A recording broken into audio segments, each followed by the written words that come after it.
Hi everyone, a very good evening and welcome to the Workplace Inclusion Index's webinar, Fundamentals of DEI Part 1. Thank you to everyone for taking time out to join us today. My name is Isha Temni and my pronouns are she and her. We have with us Sandhya Ramesh, also she and her, Head of Diversity, Equity and Inclusion at Great Place to Work, India, in conversation with Nidhi Garg, Senior Director of Global IT at Aristocrat, Pankaj Garg, Senior Director of Global Quality and Programs at Aristocrat, and Shirshendu Pandey, he/him, Head of Learning and Organization Development at Aristocrat. Over the course of the next 40 minutes, we will be speaking about introductions to inclusive practices, designing and developing signature practices in inclusion, decoding implementation and impact, key success factors, and we'll be ending with a question answer and interesting rapid fire round. I'd like to take a moment to introduce our panelists for this session. First off, Nidhi. Nidhi Garg is a senior IT leader with over 22 years of experience in providing leadership to achieve corporate strategies, build coalition to support business growth, implement and manage change to drive organizational performance. Extensive experience in developing IT strategy, roadmaps, implementation plans, and the supporting budgets. She is deft in creating a highly dynamic work environment that facilitates innovation, continuous improvement, and brings out the best in people with a shared sense of purpose. Nidhi is also a strong advocate of having fair, equitable, and inclusive environments where everyone can thrive, and is the executive sponsor of the EIG Shakti that focuses on women in aristocrat India.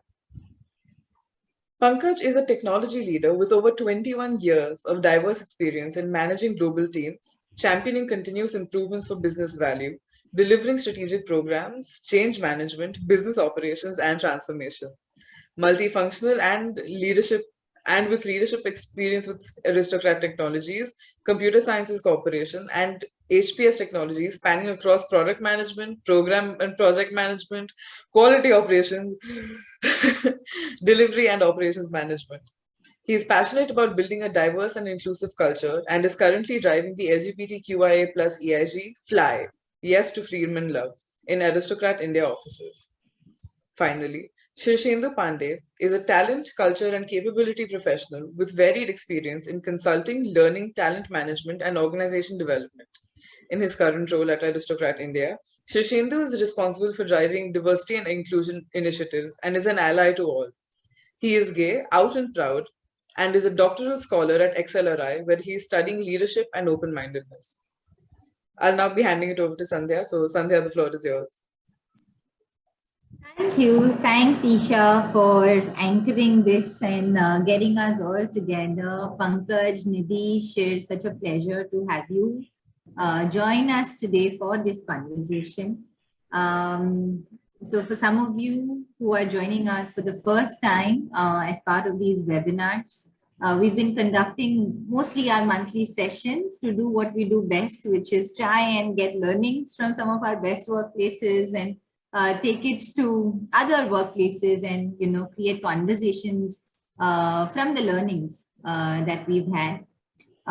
Today's webinar was designed, basically from all the feedback that we received on the previous sessions that we had conducted to say, how can we kind of drill this down? There should be a method. It just seems to be very overwhelming when, panelists talk about it. It seems like they've been doing it forever.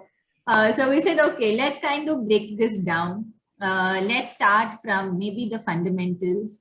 And if we had to talk about it, we've largely planned this, in 3 steps. So the first fundamental is largely going to address questions around structure, which are some of the initial steps that organizations take, which truly transform the space of moving from what we call DEI initiatives and a lot more initiative-itis to really, institutionalizing a few inclusive practices.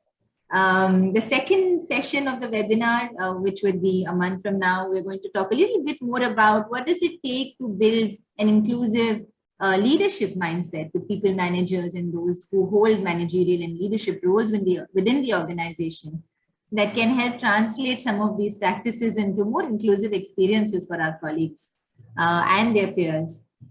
And lastly, we'll talk about it, from the employee lens to say, how can we involve employees and create a conversation that, that engages everyone, that inspires everyone to understand that, an inclusive workplace is crucial for us to be able to bring our best selves and our whole selves to work. Yeah.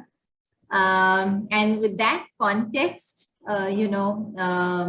what we've been able to establish at Great Place to Work is what we call an inclusive practices framework. So for some of you who are also accessing some of our information for the first time, I'm just going to quickly share my screen, to really talk about where is it that few organizations truly start their journey from.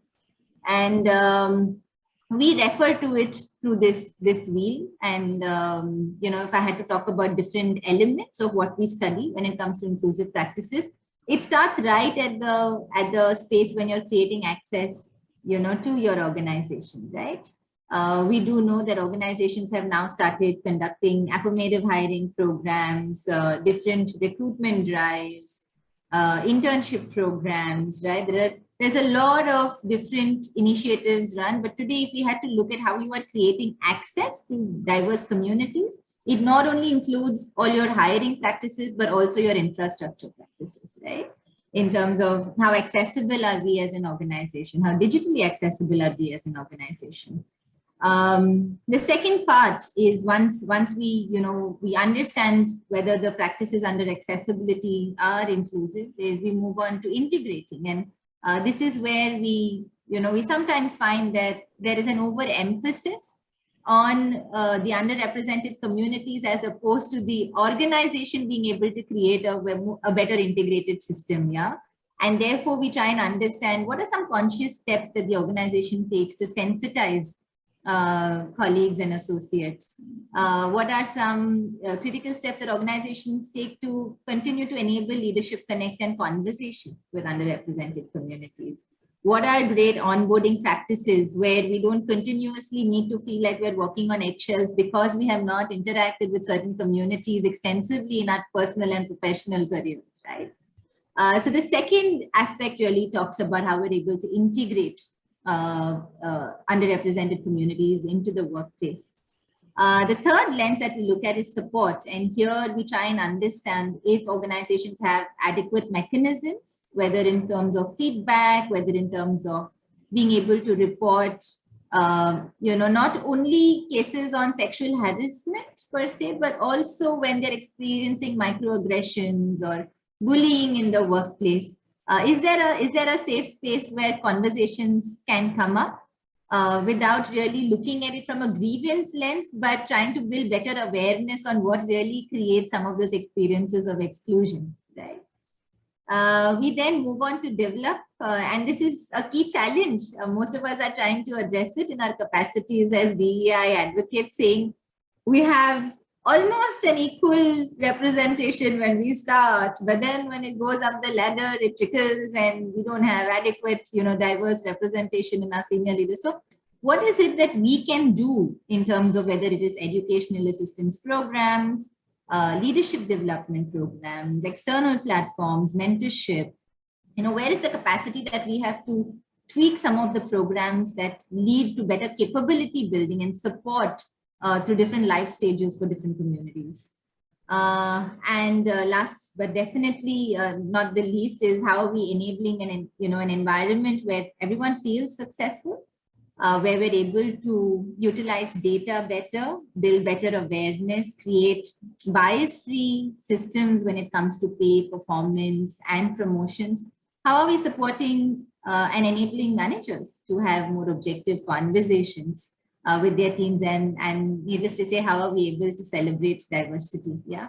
And a cumulative impact of all of this would be therefore on our customers, on our community, on what we started seeing organizations take up under the principles of ESG, which is environmental, social, and governance, as key business principles, where organizations are trying to integrate their DEI charter into the larger ambit of, the ESG goals. Yeah.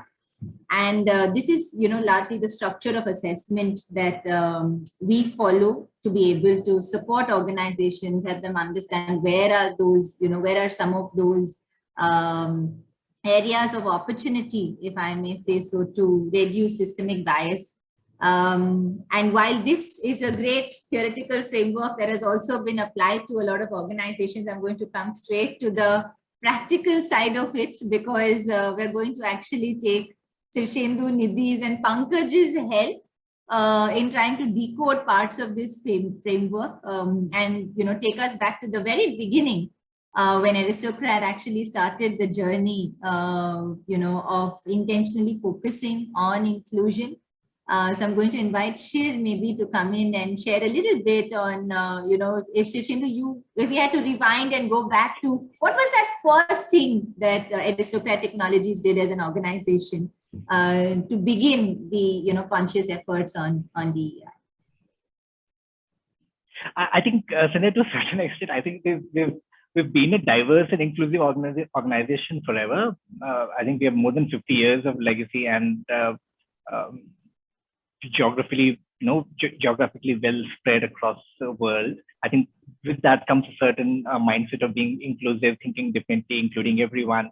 I think in India, I think we were in a space where we were looking at DNI as certain events. Every now and then we would run events, we would celebrate. It would be fun and engaging.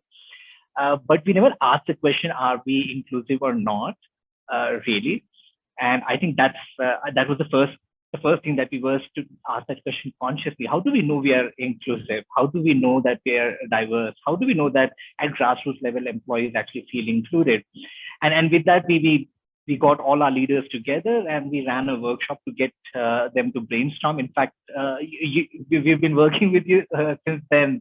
The first workshop that we rolled out for our leaders, we got them to brainstorm, got them to ask a very fundamental question: is there a problem? Is there an aspiration, if not a problem? What are we trying to achieve here? And thereafter, I think we started, after we defined that problem, as I think that problem, that statement was basically, what does diversity and inclusion and belonging mean to us as an organization? And I can't think of moving forward without ever having done that, now that I think of it, because without that, we would never have a problem statement. Without that we would not know what we are trying to achieve. I think that was the one big first step that we did. And I think it did multiple things for us. I think energized everyone to start talking about it. Yeah. Yes, and I think just being able to articulate what DEI means for each one of us in the workplace, and especially when we're expected to anchor, some of these programs and interventions that would lead to better integration of DEI in the workplace, that becomes such a critical conversation. And I know, Pankaj and Nidhi have been leaders at Aristocrat who have been anchoring this conversation through and through. And we know that, leaders play an important role in advocating some of these policies and practices, right? So I'm going to also come to Pankaj. And Pankaj, if we had to understand from you, while Aristocrat Technologies, like Shir pointed out, has a fairly global kind of presence, the interactions are also fairly global. Apart from the nature of interactions just with the larger organization, are there any other components that you feel indicate an organization's readiness to take on conversations of DEI? What are maybe 2 or 3 critical ones according to you? So to begin with, I would like to thank the GPTW team, the Great Place to Work, Sandhya, you and your team for providing us the platform to share our views on the topic, which is part of Aristocrat's DNA, what Share was mentioning, and close to the hearts of the India leadership team. So, and coming back to the question that you just asked, so I believe diversity and inclusion is a journey. It's a journey, something that keeps on going, changing slowly over time. So there can be different dimensions of inclusion, and it can be gender, race, socioeconomic status, languages, and so on, being some of them, But I do believe that we cannot prioritize one over the other. And the first thing an organization needs to do is they should ensure they have a statement out there for its people that underlines commitment to inclusion of all kinds, which also shows the intent of the leadership. So that resonates with what Shed mentioned. The leadership came together in a room in that workshop, So it's very important. And some of the other key components to assess before charting out efforts of DEI space, some of them are awareness levels and interest levels. We should talk to our employees, check whether diversity and inclusion is a problem area or not. It can be done through interviews. It can be done through running events, seeking responses, and just gauging the pulse. That's one of the things that we should do. Then we should have a clear objective and a charter. Maybe look at forming a core team to start with, that focused team that will look at that area. And as I said, leadership support. It's very, very important. Companies' willingness to alter the current practices. The culture which the leadership wants to drive, very important to me. And at a broader level, ability to adapt to change of the organization, what that means, So, and, as I mentioned, it's at the start, it's a journey. So patience and relentless efforts are essential to make any positive move, Thank you. Thanks, Pankaj. So I think one, definitely have a common anchor that holds all of us, I would say not only accountable or just invested in building inclusion. So create space for that conversation, have a common anchor. Two, I think try and assess the ecosystem, get a pulse just from employees on what does it mean? Are they experiencing inequities by any chance? How is that manifesting in the workplace? Right? And I think the third piece that you said is once you have at least both of this, go out there and say that this is a charter for this year. If this year we're largely working on awareness and sensitization, so be it. But this is what we're doing and we will do, right? Our representation may not move up to like a 50-50 all of a sudden. But if we're working on awareness, then we do that, right? Thanks, Pankaj, for that, for that perspective. Nidhi, if, coming to you, and if we had to talk a little bit about starting from the space of access, right? And when we're talking about affirmative hiring, what has really worked for Aristocrat? One, have you had a focus on affirmative hiring? And if you can throw a little bit of light on what has worked, also what has not worked for you in your journey when it comes to affirmative hiring. Sure. Thank you. Thank you for that question, Sandhya. We'd love to share that at Aristocrat, we do foster to have a diverse workforce, and we have got inclusive hiring practices. And these inclusive hiring practices actually look at different dimensions of this process. So we look at having our job descriptions that are neutral. We also have got customized EVPs that are for diverse group of people and not really for just one set of people. What we also realize that, sometimes during this process, there is this affinity bias that comes into picture. And so we also curated diverse interview panels where, some underrepresented group members are there, and we can avoid having the desire to have mini-me's when we are doing this recruitment. So that is one thing that has also helped us. We also try to augment all of this with some psychometric testing as well at certain levels. So how that helped us was that it helped us challenge the interview and hiring perceptions that are sometimes there, because there's a more scientific way to understand what the capability and value of each individual is. So this was regarding the inclusive hiring practices. And besides that, we also have a lot of demographic specific recruitment events, like for returning mothers, for PWD, and that helps us, be very focused in our efforts to have a diverse group of people. The third one that I would say is, we are also leveraging social platforms like our LinkedIn page, where we've created windows for people and prospective candidates to have a sneak peek into Aristocrat culture and our life here at Aristocrat. employees share their stories and success and failures very openly, so that people who are willing to look at Aristocrat as a potential employer can really hear firsthand in terms of what they would be signing up for in case they're planning to join us. So that's for the first part of the question, which is the success that we've had. But let me admit that we did not get everything right the first time. We had our share of failures and learnings in this entire process. So what we were doing was that we were doing a lot of trainings, which was focused on, bringing more awareness around unconscious bias for the hiring managers. We were also looking at, which teams are doing well in terms of gender selection ratios and validating the rationale and all of that.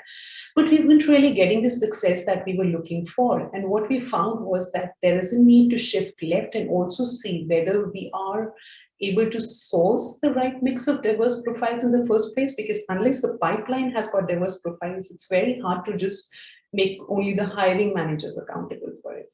So the learning from this entire thing is that onboarding diverse, capable people is a critical as well as complex thing. And so we need to look at it holistically. Thank you. Thanks so much for that, Nidhi. And I just have one follow-up question, right? While I think there is a partnership between the DEI team and the talent acquisition team sometimes.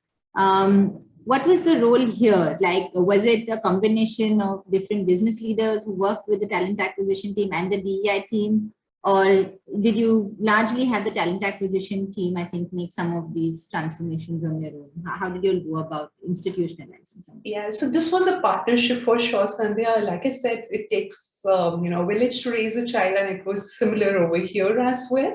So it was the hiring managers, it was the leaders, it was also hearing from the people, our new hires, on their experience, right? Because that's how we get to know whether we actually made them feel the way we wanted to, whether we were really unbiased during our entire process. So I think we actually used all these different roles to curate our strategy and also evolve it over a period of time. Thank you. Thanks, Nidhi. And I think with the onset of affirmative hiring programs, and sometimes, our conscious need to integrate communities that we have not had access to. Shirshendu, if I may invite you in, what are your thoughts on having integration programs specific for communities or specific for employees, or did you all approach it with a combination of both at the same time? How did you all really go about the process of integrating underrepresented communities? I think the two ways the integration really helps. I think one is to give employees exposure to these individuals that sometimes one may believe don't exist. And if they exist, sometimes you may imagine they have the same freedoms and liberties and privileges as you. Unless you interact with them, it's very hard to get a real sense of the challenges that they really face. And the consequence of that is sometimes when you're running these programs, people do we really need to talk about it? And I've had very, very well-meaning individuals in some of our training programs ask this, but is that really an issue? I didn't think that was an issue. I didn't think, staying together is an issue for LGBT people. Live-in relationships are completely fine. Is that an issue? So I think that exposure, that integration is an issue, because unless people interact with them, I think unless there's lived experience and unless you've seen people living that experience, it's hard to gauge the real challenges, right? The other part is also getting these community connected within the organization, because sometimes you may feel you're alone.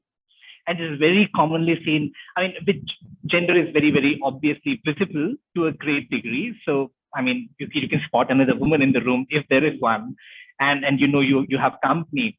But for example, if you're LGBTQ, if you're neurodiverse individual, sometimes it's extremely hard to spot another person in the room or even in the organization. So I think getting them connected is actually very, very critical. I think the first one is easy to begin. I think one of the things we did was to basically bring people in a room together. Okay, we don't have individuals with PWD, for example. So let's have a box office kind of session. Let's screen a movie and let's have individuals talk about it. So we did that with LGBTQ community. We had some representation there with women. We got them into lean-in groups and got them to talk about their own stories. So that's how we had them connected. But I think those integration programs are absolutely essential. I think they're absolutely essential, especially for leaders as well. I think that also ties into that whole mentoring bit, because you want them to mentor these individuals. And sometimes when you're mentoring people who are absolutely not like you, you gain more than they gain from you. And I think that can be underlined, put in italics, put in bold, and made available to leaders. So yeah, that's been our experience, and we found it absolutely necessary and absolutely impactful. Thanks, Sharon. Any of the Friday box office, because that's also one of my favorite best practices to quote. I really find that such it's such an informal way of, I think coming together and exchanging views, right, about the larger social ecosystem. So any memorable experience that you've had that's really stood out for you during one of the Friday box office sessions that the community, when employees and colleagues got together? Yeah, actually, one from the box office and another from another training that we done. We call it diversity awareness program. Inclusive leadership program. That was case-based. We share stories and we tell people what do you think about it as a manager. So my first experience is from a box office. We had a small movie of the theme was, I think, women empowerment and security issues that sometimes women face in society, and also their emotional issues and the kind of things that they go through at home, wherein they're not truly recognized for the contributions they make. And while this was happening, one of the gentlemen from the audience said, but there's a male side to it as well. There's a lot that men do that also goes unacknowledged. They slog, and it's expected that it's obviously a job to do it. Why should we acknowledge you for it? So and it's not wrong. It's not wrong. So that was fun. I think the challenge is sometimes we think if we talk about it's going to be sensitive, it will polarize people. But the brilliance is that when you create a safe space and you make yourself scarce and you say, I'm going to step back, why don't you talk? People have a way of reasoning it out and reaching an agreement, a kind of very surreal understanding that yes, this and that, they both exist, right? There are systematic challenges for women, but yes, men can also have issues because there are stereotypes there as well. So that was one. We also had a female manager, I think, and she said in the inclusive leadership, I was facilitating it, and I was very happy she said it, because that told me that if this is a litmus test, if a female manager can say this to me, facilitator, and I am from the LGBTQ community, and the case had an LGBTQ theme, and she says, you know what, I am a very inclusive manager, and I'm very passionate about including women and empowering them, but I don't feel so strongly about different sexual orientations. I don't think that's a part of my belief system. What should I do?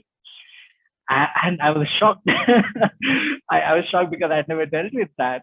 And I said, okay, what if you were to have an individual who is from that community as your team member? What would you like to tell them? And what was very interesting is that conversation eventually went right. Like I said, I think if you believe that people are adults and they have their way of learning and figuring things out, and you'll just engage with them in conversation without looking down upon them, I think amazing things happen. I think those are two very brilliant memories that I have. And I think both the conversations, I could see the needle move in the audience. I'm sorry, I think I've taken too much time with that. Yeah, she's very relatable also, and I think when we hold some of these roles, and, sometimes I experience it saying that, how can I be a voice for so many communities, right? When we're talking about it, when we're advocating it. And I think one thing that Prasenjit Bhattacharya, our founder CEO, said to me sometime last week over a call, saying that, while empathy is important, and we usually understand empathy as putting yourself in somebody else's shoes.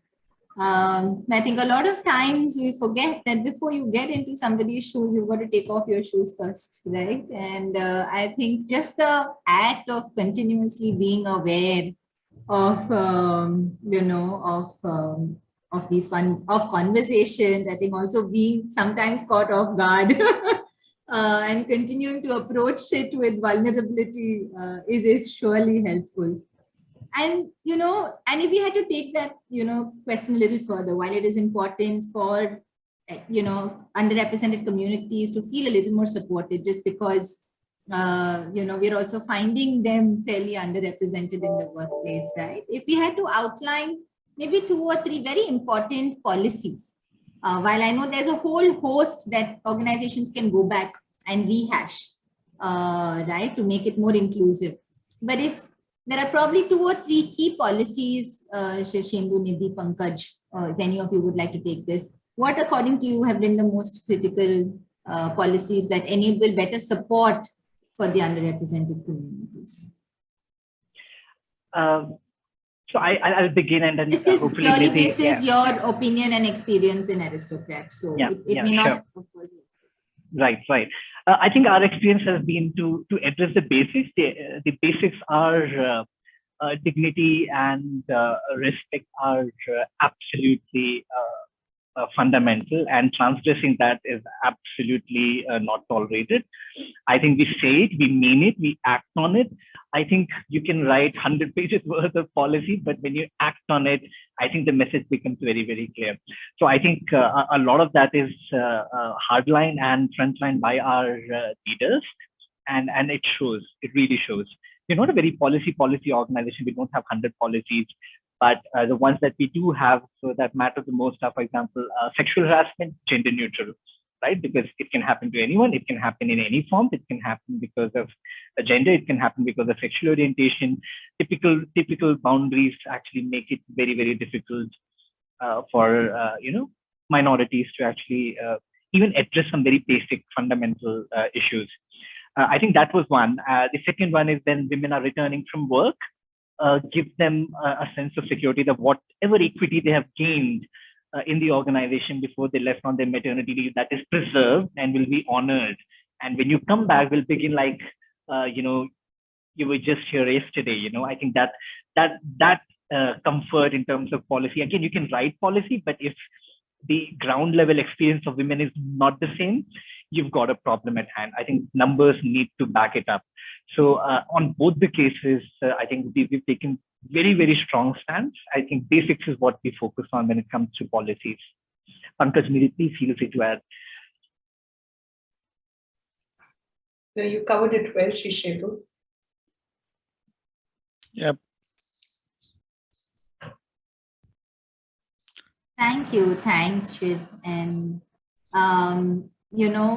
if we had to talk about, therefore, developmental opportunities, right? Which I think this is where a lot of, I think even I have been having a challenge to just understand what does it take to really materialize what we're calling not only equal, but equitable opportunities. And it's got two, both the roles, I mean, both individuals or both parties play a critical role, right? I think the employee and the manager, yeah.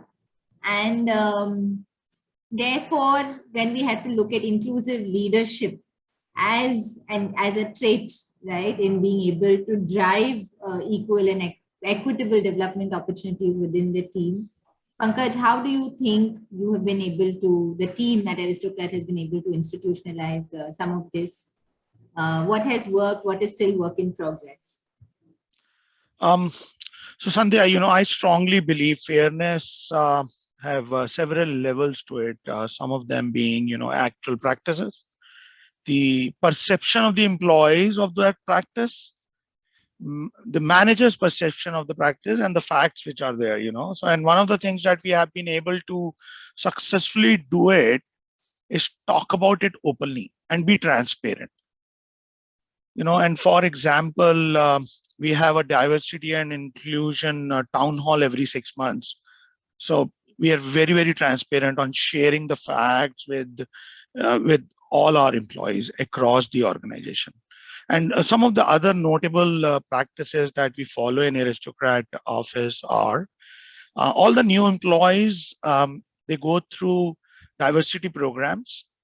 And the managers has to go through inclusive leadership programs. So as I said earlier, also it is always relentless, and it's a journey. We keep on doing that, and we have a hypo program, for our high performers, and we are using tools to evaluate who should be the right employees to qualify for that hypo program, rather than a subjective feedback, which we were doing in the past. So what it has done, we can see the women colleagues' participation in the program has seen a consistent rise.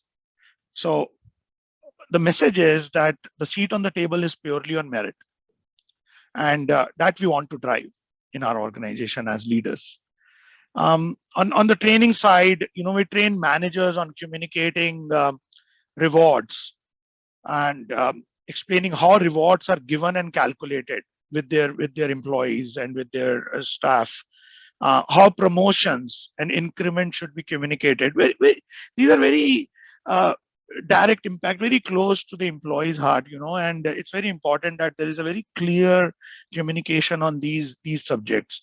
So well communicated message are seen as fairer, even if they don't go in favor of the employee.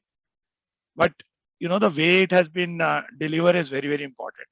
We interview managers seen as most fair, and we share best practices with the peer group, with other managers.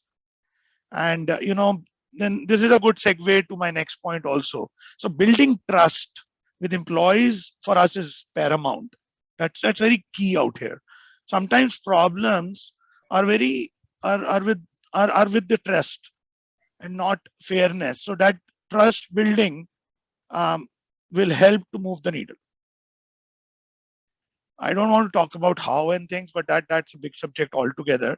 And then one more point that we were talking about at the start of the or before just the start of the seminar, the EIG, the Employee Impact Group, is a great program that we started across the global locations and in India.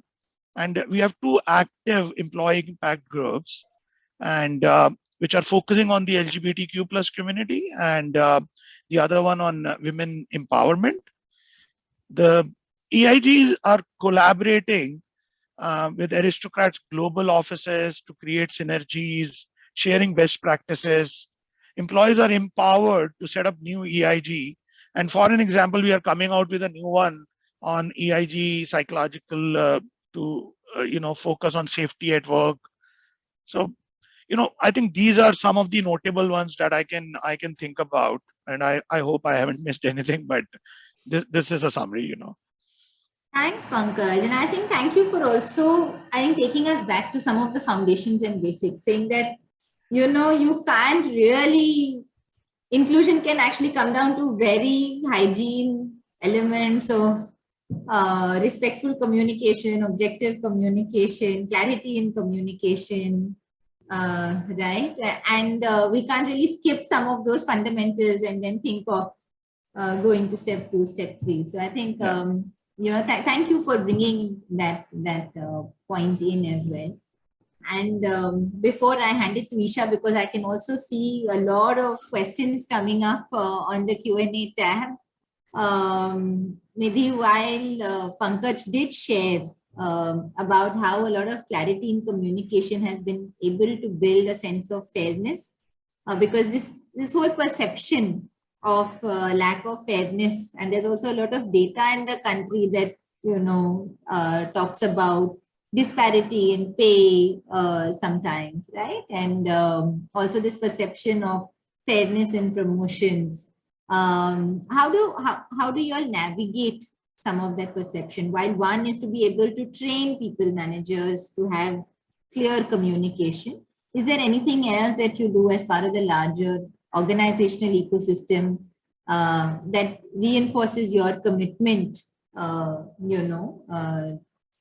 to correcting this perception of disparity? Yeah. Yes, Sandhya, you see, fairness and respect, these are 2 foundational elements for the success of any team. And at Aristocrat, we try to enable it through 2 T's, which is transparency and trust. So like Pankaj mentioned, we encourage and support our leaders and managers to have a very open conversation around pay, rewards, promotions, increments, so that people understand, and they can also discuss and raise questions at the right forum. Besides that, we did an exercise sometime back to evaluate the total rewards across different demographics, because to your point, there's a lot of data that is available, globally, that there is a disparity at, in some cases. And we thought it's a good exercise to do some introspection and see how we are doing, which is when we were able to find out that there was, some opportunity areas where corrections were required. And I'm very proud to say that in the last merit increment cycle that we had, we actually made a conscious effort to carve out a pool to be distributed to women colleagues at particular level that we found out, where there were parity issues. And then we proactively communicated all these numbers in our town hall with respect to, what's the salary range penetration, promotion numbers, and all those things. Now, post this initiative, it was very interesting to see a big shift in terms of how our female employees rated, who were earlier rating us 15 points below men in terms of fairness and equity and pay and promotion. In the last cycle, women rated us 1 point above men. And that was a big win for us as an organization, because we were able to introspect ourselves, we were able to take some corrective actions, and we could also see that people realize and appreciate the efforts, and we've been probably able to, correct some of those things. Thank you, Nidhi. And what a clean, clear example. Thank you for all of your perspective in terms of, how each of you as leaders have been able to anchor different changes, changes in policies, right? Making it more meaningful for the larger family of Aristocrat. And with that, I'm going to invite Isha in. I also see there are a lot of Q&As coming up from the audience. Isha, over to you. Maybe if you can pick up a few. Yes. So right now we have around 15 questions. So we'll try to answer as many as possible. I think to streamline this for everyone who's asking for any tips or solution, please feel free to reach out to the DEI team at Great Place to Work or our speakers. We can provide you with any solutions directly. So I'll just pick a couple of questions from the list. I think the first one from Jessica is, how do you get the leadership to give importance and understand the importance of a diverse and inclusive workforce? Because as you mentioned earlier, that the acceptance and push from the leadership is what makes the needle move. So how do you get them on board? We should be asking Shir that question, is it? because we have Nidhi and Pankaj here today on our panel. Yeah, well, more importantly, Nidhi and Pankaj could highlight what is it that I did differently. I don't think I did anything differently. I think if you have a leadership team that's already charged up, I think a lot of these things become easy. I think the first one is to have a heart-to-heart conversation. I think a lot of times when you say ye karna chahiye, I think in that chahiye there's a lot of judgment, putting yourself in pedestal and saying this is the righteous way of doing things. You must rally behind because the right thing to do. Nothing wrong in that, but if right thing to do was the way world worked, we wouldn't have DEI issues. That's my way of looking at it. I think heart-to-heart conversations absolutely important. I think if you go to any leadership, business leadership, effective leaders are going to ask you, what does it have to do with business? I think if you don't have answer to that question, any leader would be, I think, understandably not so impressed. So I think when we had that conversation, we spoke about as an organization, what is important for us, what really matters. And it boils down to talent. I think we develop games. We want creative, awesome software developers and testers who will create awesome games. And if we want that kind of talent, and they are likely to be millennials, we want a workplace that is conducive to those kind of demographics. And if DEI is important to them, that is our business case right there. So I think it's good to talk about what we want as an organization. It's good to work with the leaders leadership vision. At the same time, I think that business case is where sometimes it's make or break. I think it's the heart and mind. I think the mind part of it is definitely that business case that's going to sustain it in the long run. Yeah. And just to add to share, I think followed with the awareness session for the leadership, also education and so on and so on. We keep on doing that. It's never something that we have already achieved. We will keep on doing it, repeating it again, and whether it is the leadership team or the employees or the organization. Going back. Okay, thank you so much. The second question I'd like to go ahead with is from Pooja. She asks, how can we enhance multicultural, and I'd like to add multi-faith since this is something that we've talked about before. How can we enhance multicultural and multi-faith inclusion in a country as diverse as India? In the country? In a country as diverse as India. Okay.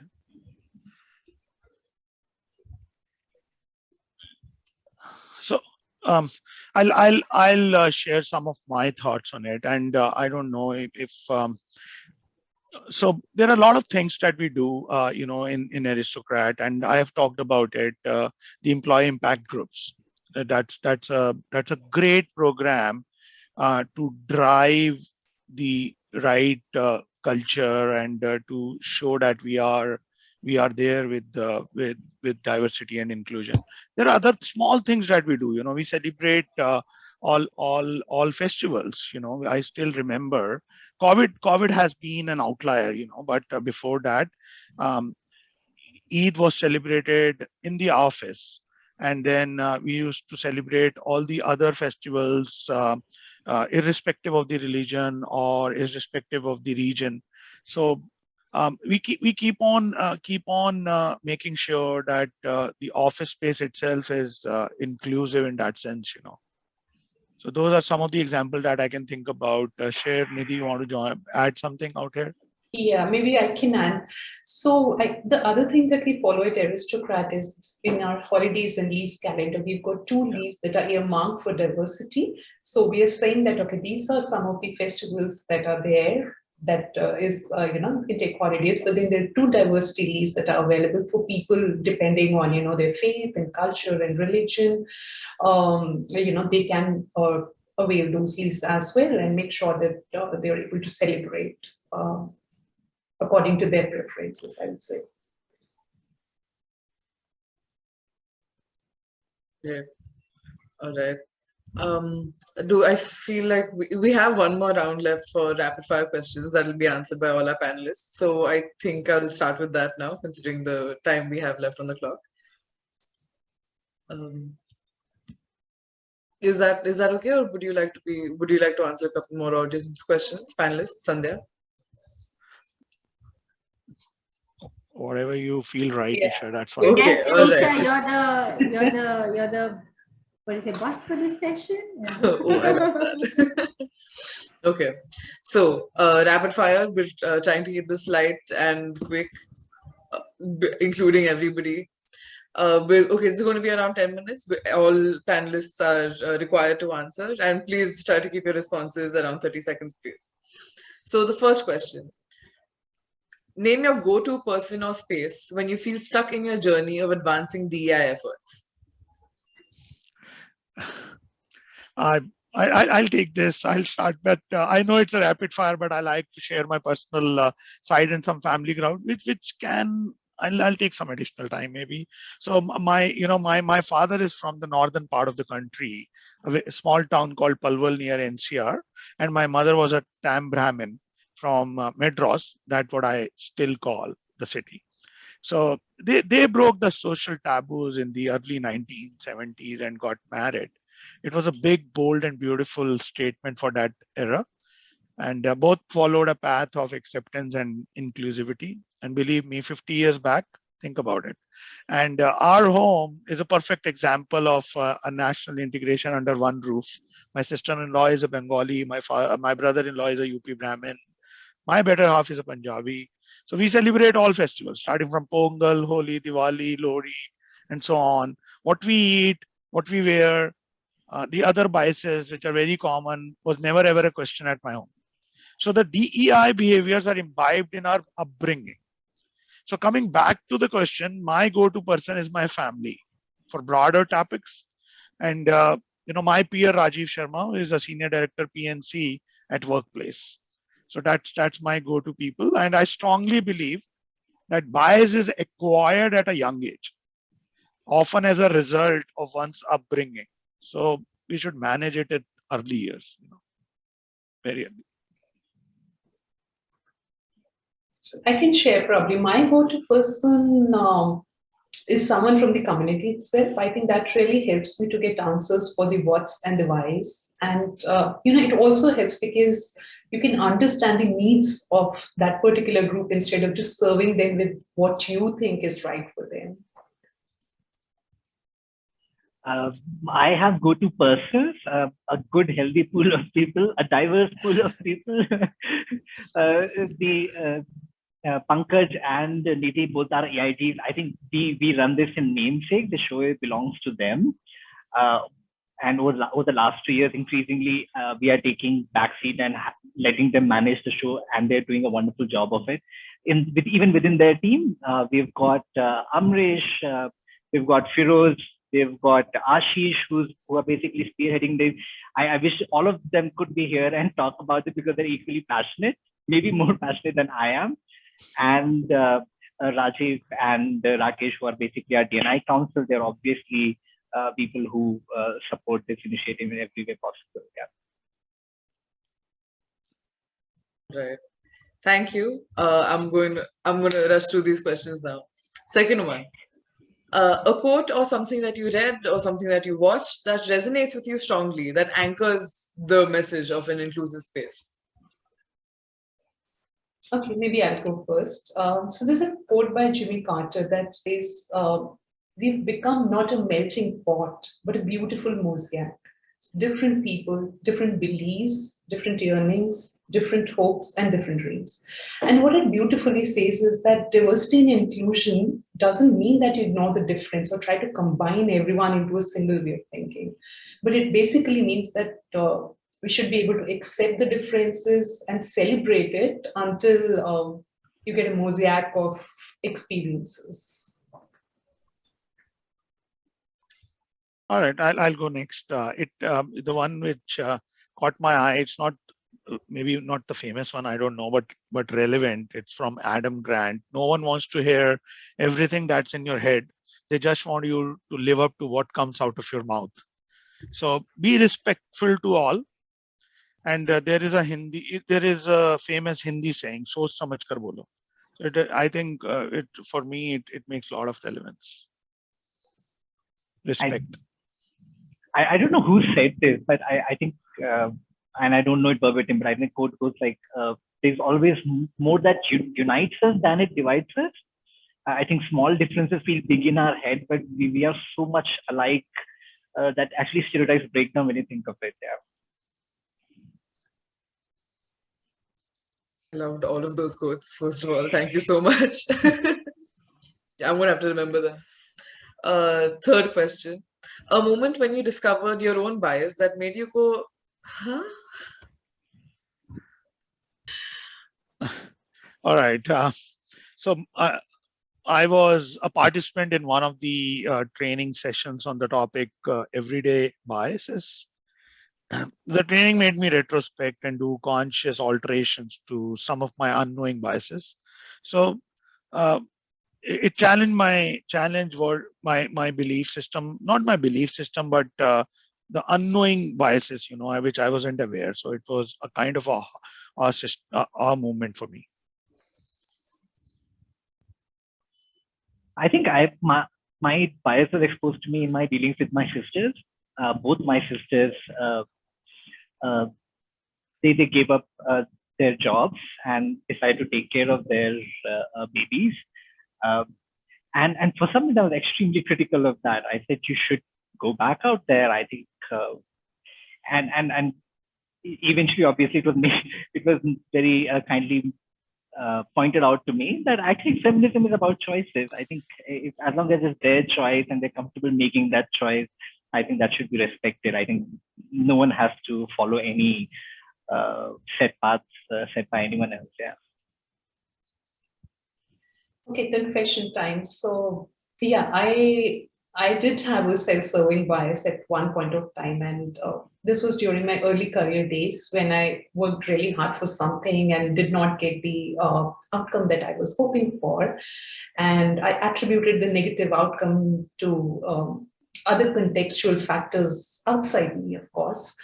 And later on reflection, I realized what I could have done differently for a better outcome instead of having that kind of bias. So yeah, that was a big moment for me because it was like, no, I have to take responsibility for my actions. It's not the outside world that would decide the outcome of whatever I am doing or I will be doing. So true. Yeah, I agree. And our last question for today.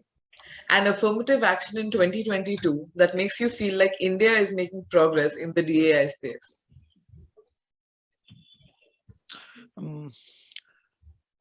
The most recent one is the central government's choice of the presidential candidate, Mrs. Draupadi Murmu. I think, I don't know results are already out or not because it was supposed to come out today. The counting was happening, but a lot of people will debate. It's driven by political agenda and so, but let's look at the larger impact on the society. So respected Mrs. Marmo is the first person from the scheduled tribe to be nominated for the highest citizen of democratic India. So it's a big statement. Yeah, I recall something not from the calendar year 2022, but pretty recent, 2021 only. But I think it's a significant one where 39 women army officers were granted a permanent commission after winning a legal battle in Supreme Court. And this was again based on an earlier judgment in March where Supreme Court directed the Indian Army to grant permanent commission to all short service commission officers who met the criteria, of course. So I think that was a big and very strong evidence that we are moving in the right direction. For me, it will have to be the Madras High Court. Was it a judgment or directive? I think when they asked to ban all the medical professionals who are trying to participate in conversion therapy for LGBTQ individuals. I think for me that was a pretty solid move. Yeah. All right. Yeah, that's actually very informative to me also, even though I'm part of the space too, and it's uplifting to know how much India is doing in here. So from my end, thank you so much for our speakers. I'll be handing it over to Sandhya for closing remarks. Thank you. Thank you. Thanks, Isha, for anchoring this really fun, authentic, candid conversation, and Pankaj, Nidhi, Sashendu. It was a great hour, almost an hour of chatting up with all three of you and learning more about each of you, your journeys, and how you continue to sustain a great workplace environment for all at Aristocrat. We'll continue to have these conversations, and we hope to learn more from you. And to all the participants out here, thank you for being here today. And I know there are a few unanswered questions. Isha, I'm just thinking maybe we should put like a good process in place so that we can also in a way respond, because I see some very interesting questions coming up. So we'll also try and see how we can consolidate and share back some responses with all of you. Thank you for being here today. Thank you, Sandhya. Thank you, Isha, and the whole team. Thank you for having us here, and thank you for creating this platform for sharing and learning. Thank you, Sandhya. Thank you, Isha. And thank you, audience. Thanks. Have a good evening.